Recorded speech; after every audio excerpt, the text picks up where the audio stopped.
को तोड़ते हुए 31 साल के तेजस्वी यादव अगर मुख्यमंत्री बनते हैं हमारे इस एग्जिट पोल के हिसाब से, तो यकीनन ये इतिहास भी वो बनाएंगे, क्योंकि मुझे लगता है 31 साल की उम्र में शायद ही किसी प्रदेश में कोई मुख्यमंत्री बना हो। इस पर भी हम चर्चा कर लेंगे, लेकिन उसके पहले सईद अंसारी का हम सीधे रुख कर लेते हैं। सईद जी, बिहार विधानसभा परिसर के बाहर हमारी मौजूदगी है, लेकिन परिसर के अंदर सईद अंसारी हैं। सईद, जो अब तक के आंकड़े निकलकर सामने आए हैं, अगर पार्टियों के हिसाब से हमारे दर्शकों को आप बता पाए। देखिए, बिहार विधानसभा की तस्वीर बदलती हुई नजर आ रही है। ये हम आपको बिहार विधानसभा के बाहर से अंदर लेकर चल रहे हैं। ये बिहार विधानसभा है, लेकिन इस बार यहाँ अलग अलग जगह पर अलग अलग दल के लोग बैठेंगे। ये अंदर की तस्वीर आप इस समय बिहार विधानसभा की देख रहे हैं, जहाँ पर आरजेडी तेजस्वी यादव की पार्टी का ये जो हरा रंग आप देख रहे हैं, इसकी बहुतायत होगी। और ये यहाँ विपक्ष बैठेगा। क्या वो विपक्ष एनडीए होगा? जी हाँ, अगर ये जो अनुमान है हमारा एग्जिट पोल का, अगर वो परिवर्तित हो जाता है, तो ये सारा का सारा जो हरा रंग आप देख रहे हैं, ये तेजस्वी यानी कि आरजेडी का होगा। और ये एक बहुत बड़ा बदलाव है। पिछली बार की विधानसभा और इस विधानसभा में काफी बदलाव है।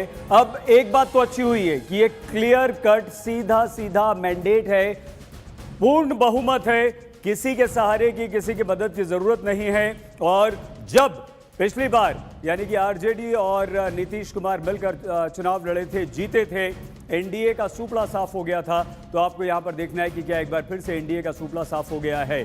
लेकिन जिस तरह से यहां आंकड़े आए हैं, उसमें आपको यह भी देखना होगा कि बीजेपी 53 और नीतीश कुमार की एलजेपी 71, उनका क्या हाल हुआ है, कितनी बड़ी गिरावट इन दोनों में आई है। हालांकि अनुमान है, ये एग्जिट पोल के परिणाम हैं। अगर ये असल परिणाम में तब्दील हो जाते हैं, परिवर्तित हो जाते हैं, बदल जाते हैं, तो ये एक बहुत बड़ा बदलाव होगा। सोचिए, वो पार्टी जो लोकसभा में 0 पर थी, तो 0 से हीरो की तरफ अपनी पार्टी आरजेडी को ले गए हैं तेजस्वी यादव। और वो युवा जो 10 लाख नौकरियां देने का वादा करता है बिहार में अपने बिहारी साथियों को, बिहारी बेरोजगारों को, बिहारी नौजवान को, तो उस पर भरोसा किया गया। लेकिन प्रभु जी जिस तरह से कह रहे हैं कि सिर्फ आप इसे जात पात पर मत देखिए, जाति पर मत देखिए, हर वर्ग ने, चाहे वो युवा हो, महिलाएं हो, बुजुर्ग हो, अगर सब ने वोट दिया है, तो ये एक बहुत बड़ी जीत है।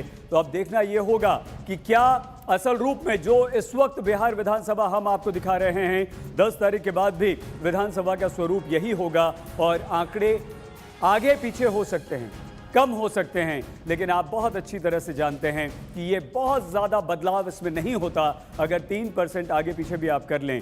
एक बड़ी जीत तेजस्वी यादव की, आरजेडी की, महागठबंधन की, ये एक बहुत बड़ी जीत है। और एनडीए एक बड़ी हार की तरफ बढ़ता हुआ बिहार में दिखाई दे रहा है। ठीक है, एक बार फिर से बिल्कुल बिल्कुल सही जी, जी, वही जो आप बता रहे थे उसी पर सवाल कर लेते हैं।